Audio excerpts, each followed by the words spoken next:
Greetings, everyone, and welcome to another episode of the Critical Podcast. I am your host, Jimmy Good. Thank you so much for joining me. Now, before we get into this week's episode, I want to send a special shout out to my friend Simon, who suggested this idea, because today we are talking about the Marvel series What If on Disney+. Now, it's 9 episodes over there. It's got this kind of cel-shaded CGI style to it, and if you haven't seen it yet, full spoilers are going to be on for this one.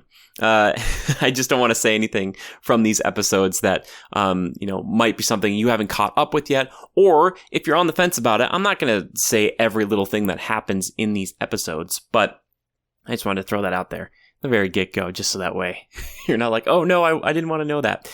Anyway, I'm going to be talking about the entirety of Season 1, which was 9 episodes. I think originally it was going to be 10, but one of them was pushed to the next season. There's a Season 2 coming, I believe. And I'm going to be talking about these episodes in ascending order personally for me. This is not going 1, 2, 3, 4, 5, 6, 7, 8, 9. This is going from, I guess you would consider it to be my least liked one to my most liked. And I want to say this too, none of these episodes are really bad. I didn't come out of any of them going like, oh, that was horrible. But there were just some that resonated with me a lot more. And I just want to say also at the top too, I'm usually not a fan of these kind of CG animated series or like the kind of the cel shaded, just the art style usually doesn't work for me. But something about this one, they really pulled it off. It's really, really nice. And they do these kind of things with the explosions or the dust and stuff that kind of are 2D mixed in. It blends really well. And it also helps that a majority of the actors who play these characters on screen are back in this. So it makes it feel so much more authentic. And especially some of the new characters like the Watcher himself. A great addition. We get kind of a tease of that in, I think it's Guardians of the Galaxy Volume 2, but I would like to see that character potentially in the MCU. But for anybody who's like, what the heck, Jimmy, what are you even talking about? What If is a series that focuses on this character known as the Watcher in a way. The Watcher is this cosmic being who gets to see the Marvel multiverse, as it were, which means that he sees every different kind of universe that's happening simultaneously. And his whole thing is he can watch, but he doesn't intervene. So he can see things going really, really badly, and usually he doesn't intervene, and he just kind of sees how these events play out and how they are different from the Marvel Cinematic Universe we all know and are personally attached to, or at least I am, I can say that.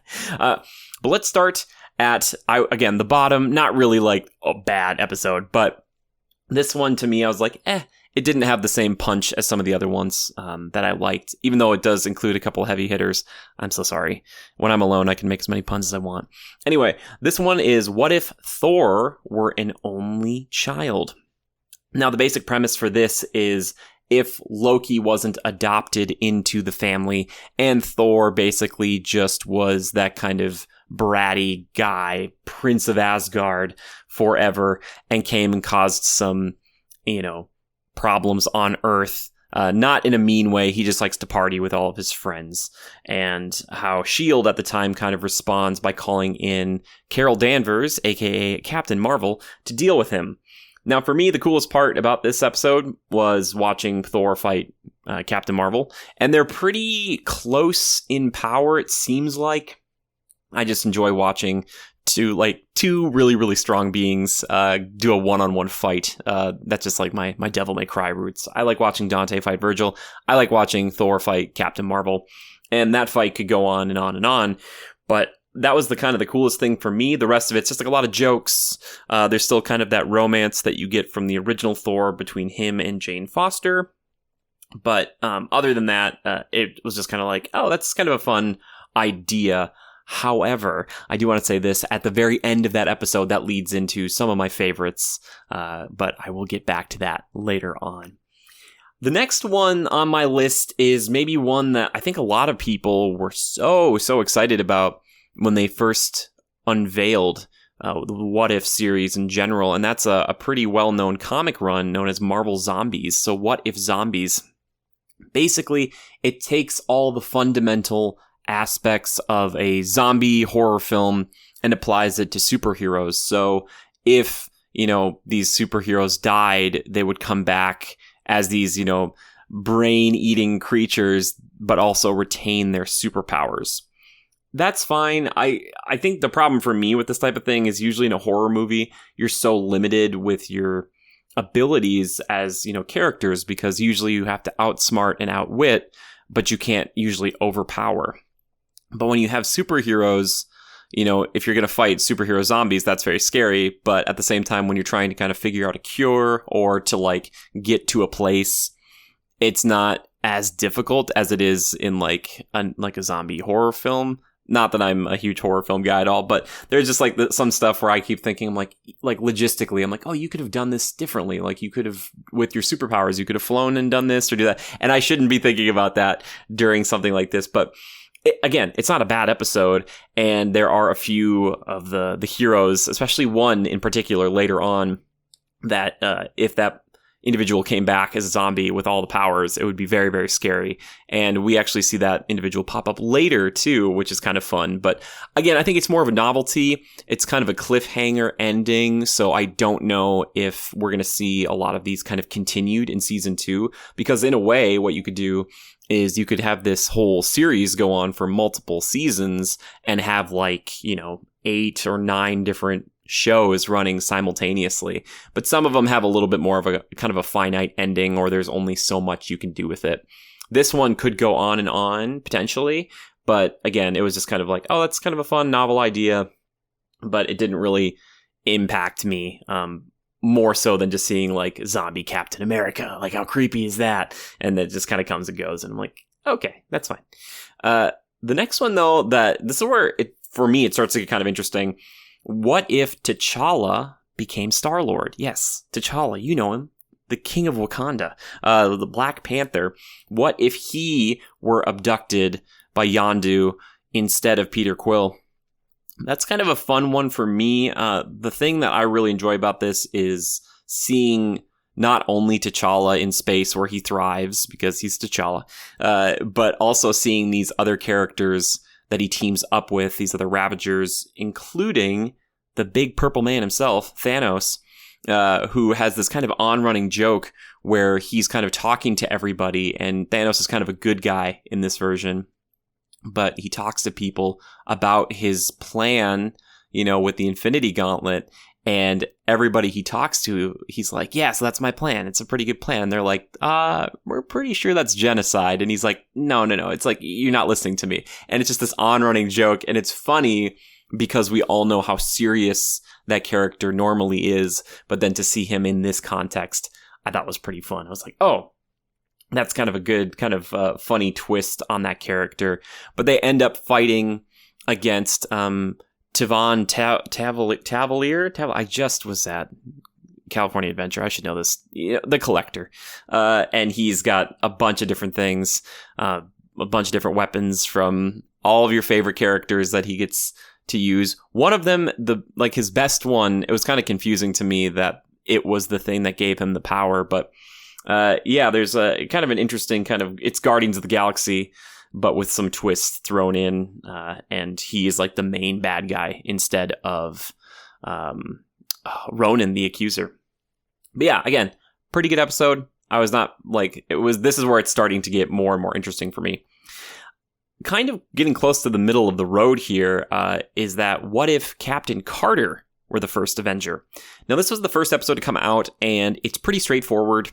It basically just kind of takes and messes with the script a little bit from Captain America, the First Avenger. So instead of Steve Rogers, you get Peggy Carter as the captain, as it were, and that kind of Captain Britain. And then instead they put good old Steve Rogers in kind of a super Mark 000, Iron Man suit that Howard Stark makes for him.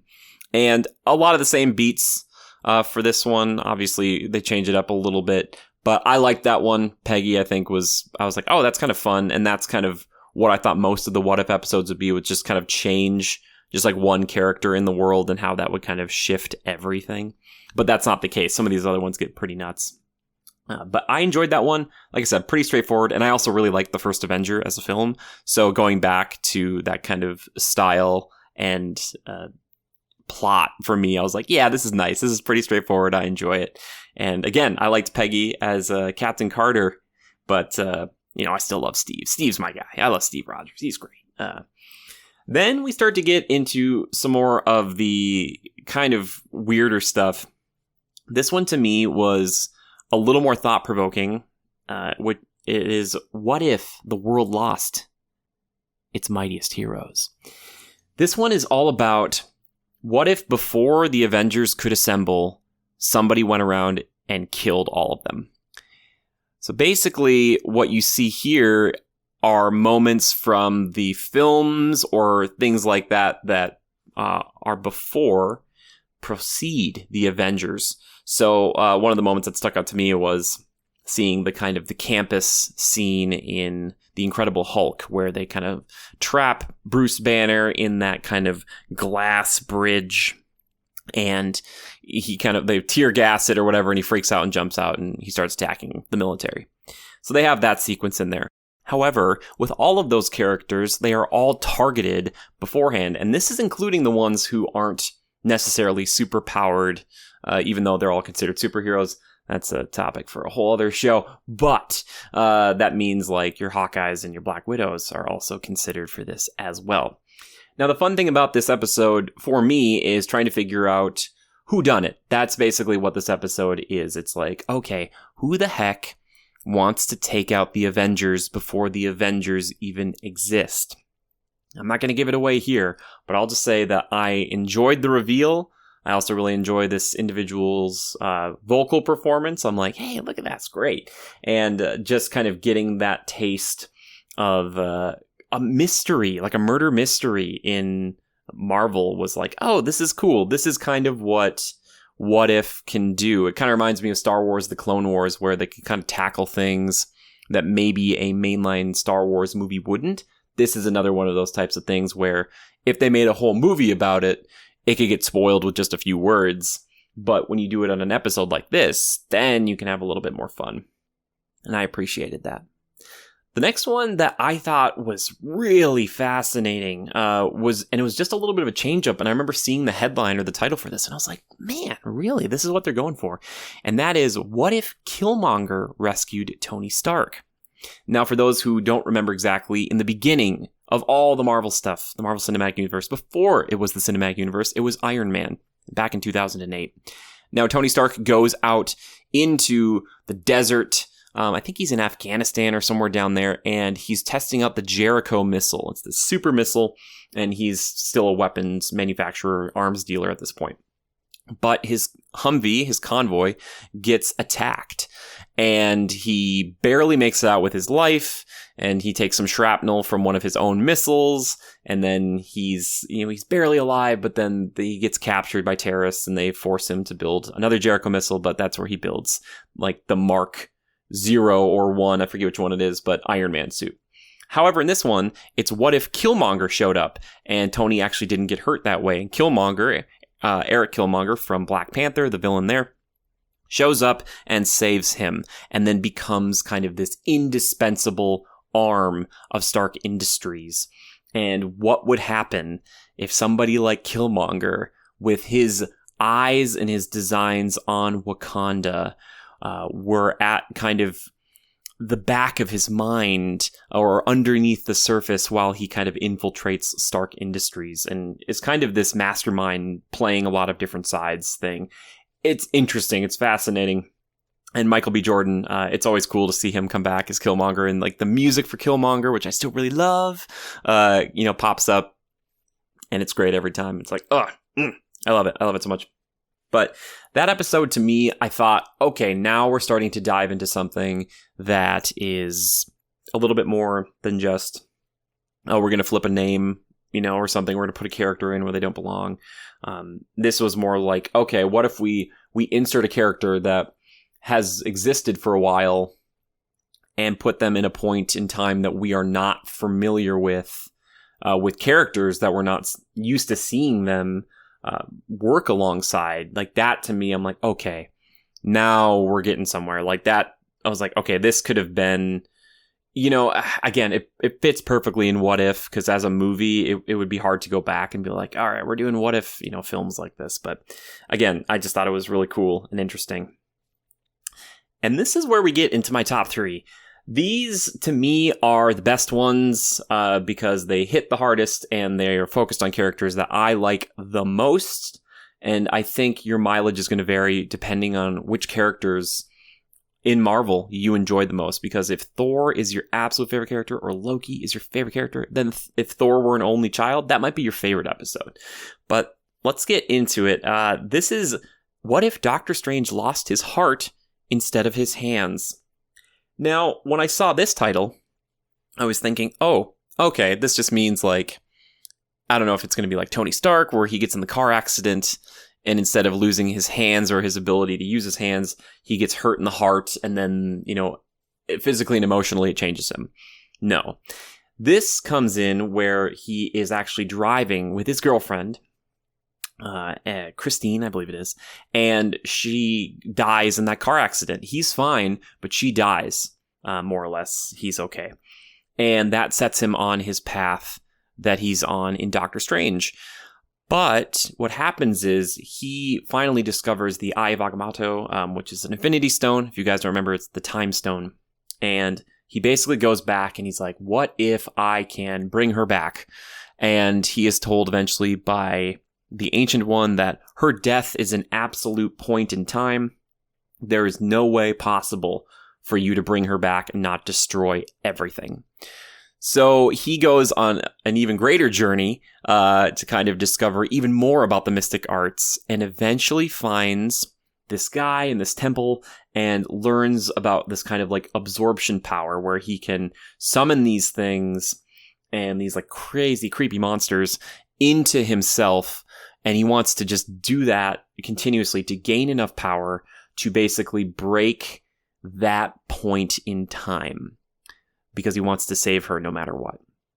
It's this kind of beautiful, sad romance, which I think kind of makes it pack more of a punch than the original Doctor Strange.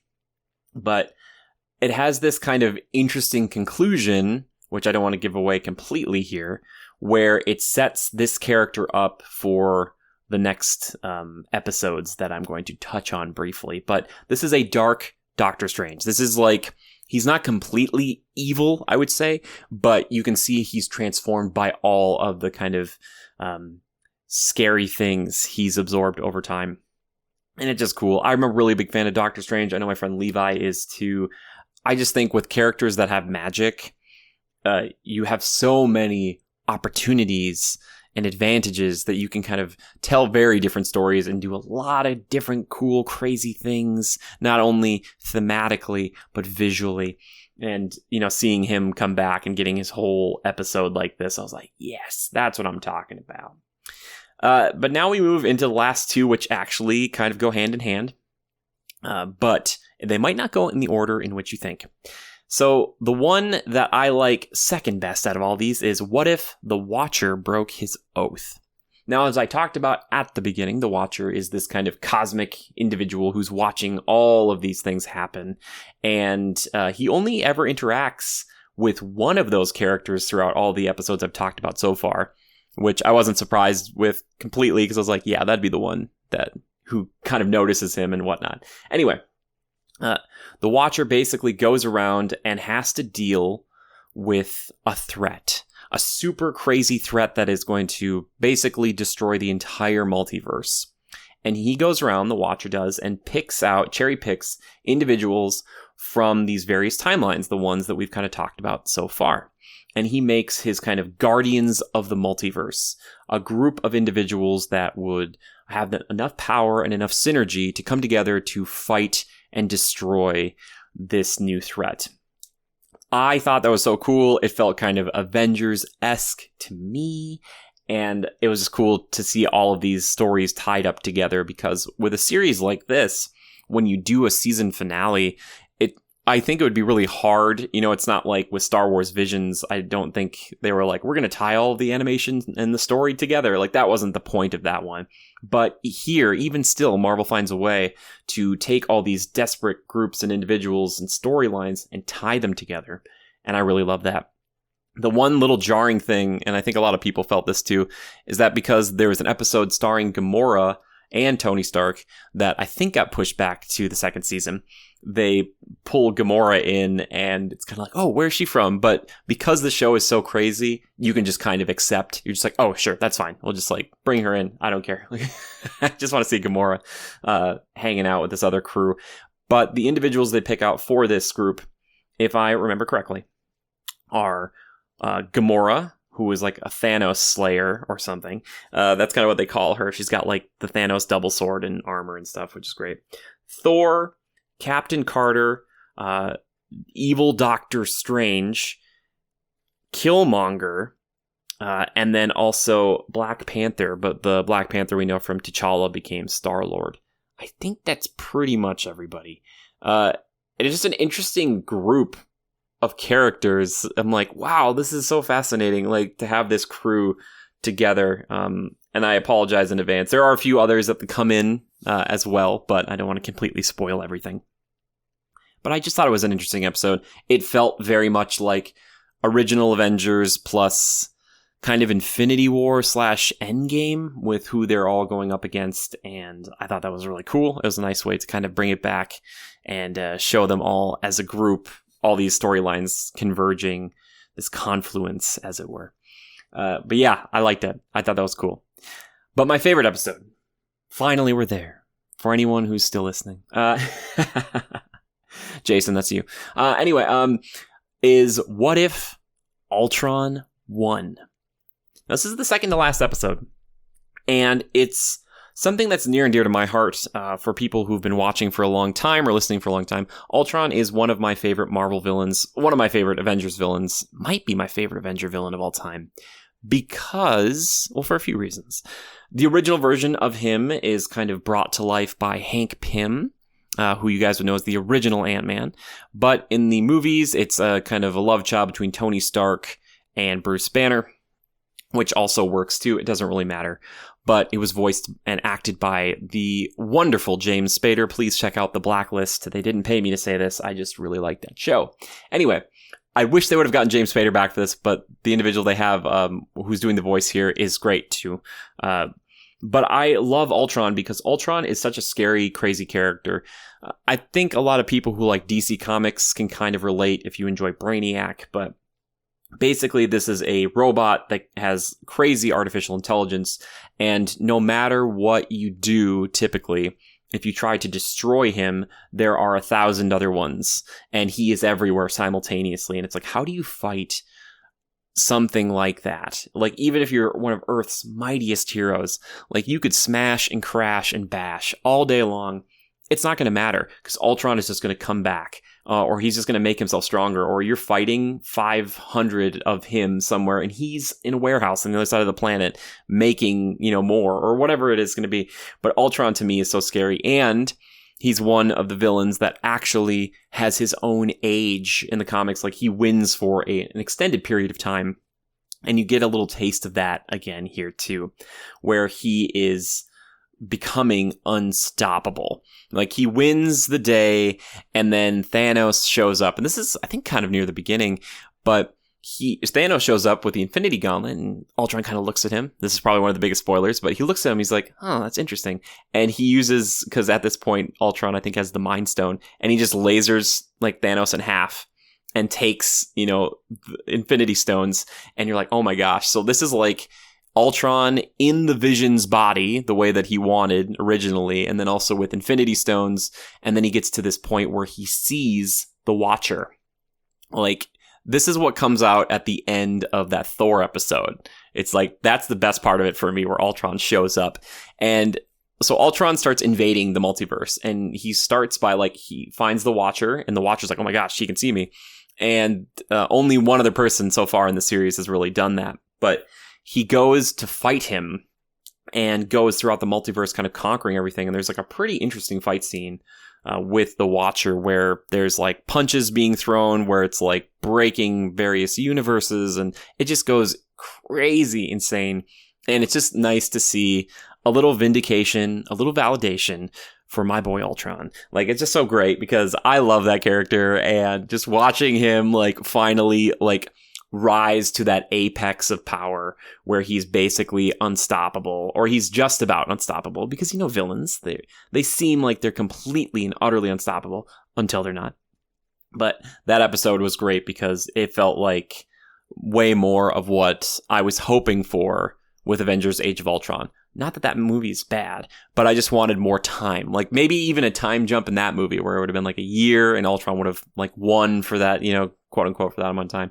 But it was just kind of cool to see like the aftermath of the universe being taken over by Ultron, who's just like this. He's a force not only of nature, but just of the cosmos. And like, if an artificial intelligence got to that level and was just kind of like, yeah, I'm going to wipe everything out, like everywhere, not just this universe, every universe. It's like, oh my gosh, that's freaky, but it's cool to see represented in this. And again, this medium of What If as this kind of CG animated series lends itself to it so well, where if you wanted to do this live action, it's not that it would be impossible, it would just be so difficult to do. And there's a lot of like things, especially with the Infinity Stones, where you could do almost anything with them, and it's so tricky to keep that in line if you want to move forward on a story. That's where it gets kind of crazy. But I really enjoyed it, and again, I'm also a big Ultron fan, so that's why it's probably number one for me. But it also felt like the one with the most gravitas, along with The Watcher Broke His Oath. Those two are kind of the wrap up for the season. And while they're doing a season 2, I just don't know what they're going to do. If they're going to try to tie them all in together again, if we're going to try to talk about another villain. I think one of the big things is to pull from what they've already done versus kind of, throwing Galactus in, because I think Galactus is coming in the live action Marvel Cinematic Universe stuff. I'm not sure. Either way, I just think it's so cool that the series exists. And I think, again, depending on which characters you like, there will be ones that you kind of gravitate towards, and other episodes are going to be like, I'm not as big a fan of that. But again, for me, none of them are bad. I think all the performances are pretty good, and I actually really like the art style. I think it was really nice. I was kind of surprised, because usually I'm like, not as big a fan of that. But then I looked at this like, man, that looks great. That looks really nice. But yeah, that's kind of my ranking, as it were, of the Marvel What If series. Again, from the bottom to the top, it was What If Thor were an only child, zombies, T'Challa became Star-Lord, Captain Carter were the first Avenger, the world lost its mightiest heroes, Killmonger rescued Tony Stark, Doctor Strange lost his heart instead of his hands, the Watcher broke his oath, and Ultron won. And obviously, What If precedes all of those. But yeah, also, you could go anywhere in season 2 with this. That's the kind of fun, I bet, freeing thing for a lot of the people working on these, that it's kind of whatever storyline you can think of, and maybe some characters who you feel are underserved, or maybe if it's like, let's give them a different angle instead. There's a lot of different things you could do with it. And this series could go on infinitely. It really could. That's kind of the point. And hopefully, in a way, this will allow Marvel to continue playing around with the multiverse stuff, whereas the live action stuff is starting to dabble more in that. But I don't know if they'll be able to do it forever, because you want to have stakes still versus, just like if somebody dies or something bad happens, you can just jump to another universe. So I think they might try to kind of coalesce the mainline stuff potentially, whereas What If can just kind of be, oh yeah, multiverse is still going on. You want to check that out? Go for it. Yeah, but I have no idea what they're going to do. I really don't. And I'm excited to see on both fronts, live action and here, and whatever else they decide. I still like it. I'm still a big fan of all this stuff. But yeah, well, that is kind of my talk about What If. I really want to hear what you guys seriously think about this, because I'm curious to know if there are people out there who watch this and were like, this was great all the way through, or it has ups and downs, or where do you fall? Seriously, I want to know. And then also, if you had to pitch an episode of What If who's your main character? What's the twist? What are you going to do differently? They've already done mine. If Ultron won, that's like, it's perfect. I'd be so excited. I'd feel like, yes, that's the one. That is the one. Well, now it's time to move into that segment of the show, though, that I like to call, that you like to call, that we all like to call Time Killers. That's right. It's time for Time Killers. So what have I been killing time with? Well, I keep saying Hades, but it's been a little while since I've touched Hades. It's been good. I played in the Halo Infinite kind of flight test. It was fantastic. If you have enjoyed Halo in the past, you are going to enjoy this, I think. It just felt so tight and responsive, felt very polished, and I was just so happy to be playing Halo again. I was like, oh, baby, like this is, yeah, I'm like, yep, I'm on board already. And to think it's going to be free to play, like it's mind-boggling to me. But Halo is still super fun, really interesting, and I was playing with a few of my other buddies, Joe, old podcast co-host, and Drew, and we were playing against other people, and they were very good, but then we also popped into some AI matches, and you can kind of tweak the level of difficulty, I think, with those AI, but they were great. It's such a great way to learn the game, and I know a lot of people are kind of like, yeah, I don't want to play against AI or whatever, but it's a really good refresher to kind of understand how Spartans move and their hitboxes and all that stuff. So yeah, if you're going to hop into Halo Infinite and you're like, I don't know if I want to play against people right away, there are the AI matches, and there's also the training grounds where you can try out old favorite weapons like the battle rifle. Oh gosh, it feels good.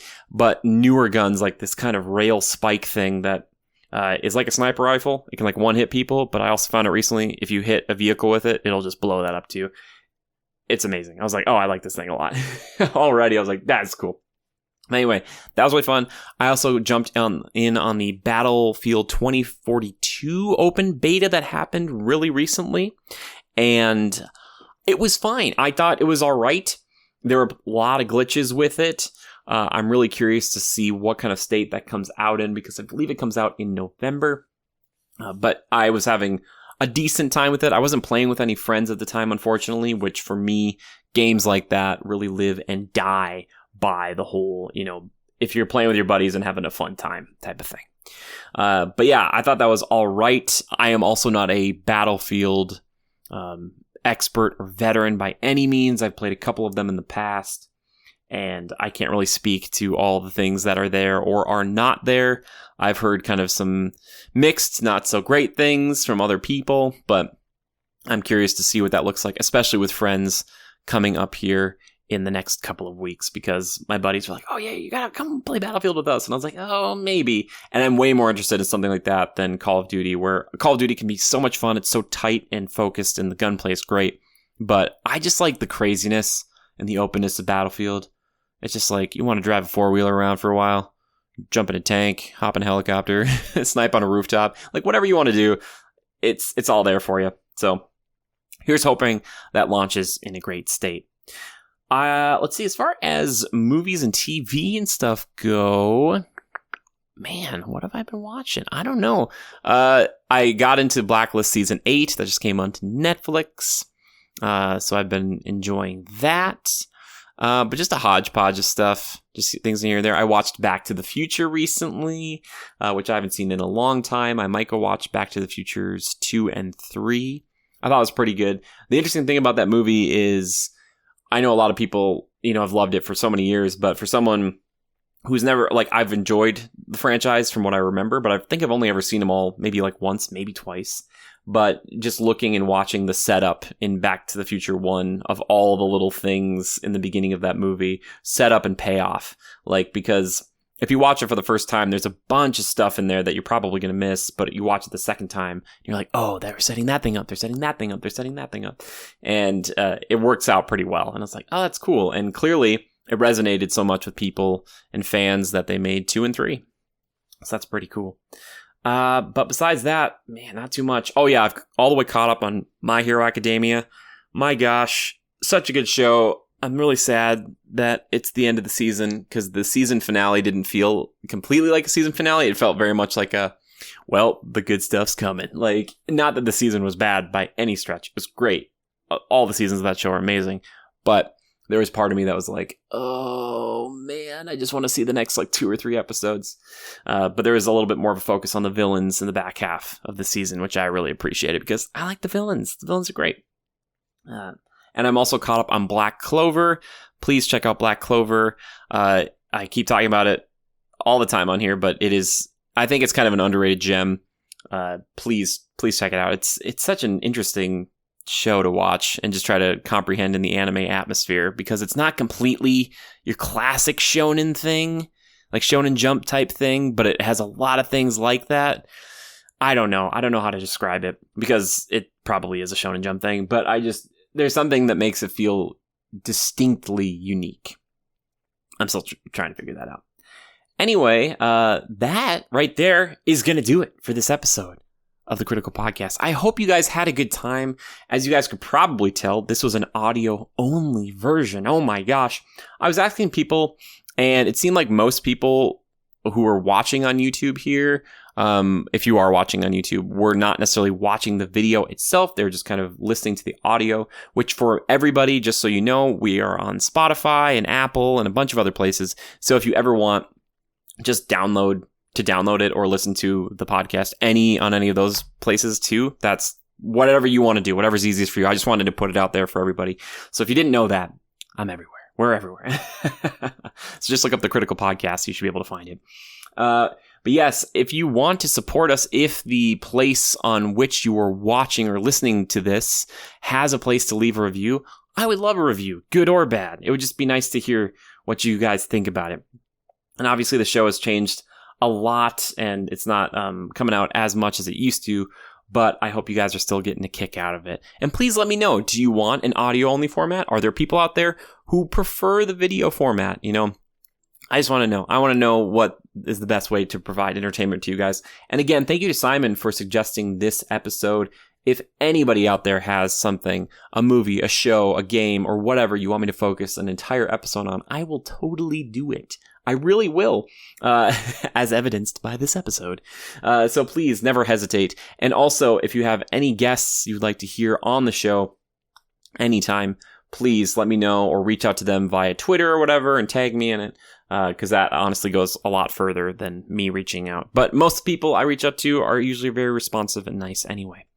A huge, huge thank you, by the way, to our patrons who are making this stuff happen. They're also getting this episode a day early.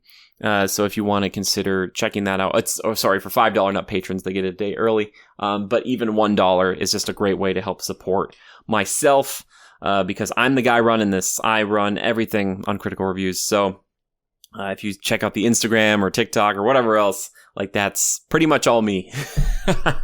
I do get help from time to time, but things have changed a little bit, as you guys have seen, but I'm going to keep trying to do this show as much as I can. But yes, please, your feedback is always welcome, and I appreciate all of you guys who listened. If you listened to the end of the show, give yourself a pat on the back, just from me, and maybe comment somewhere or tweet at me or wherever, or from the Discord if you want to do that too. The hashtag or just the phrase, Ultron is the best. That's right, Ultron is the best. If you say that to me, I'll know you made it all the way to the end. Anyway, thank you guys so much, and until next time, just remember to adapt and overcome.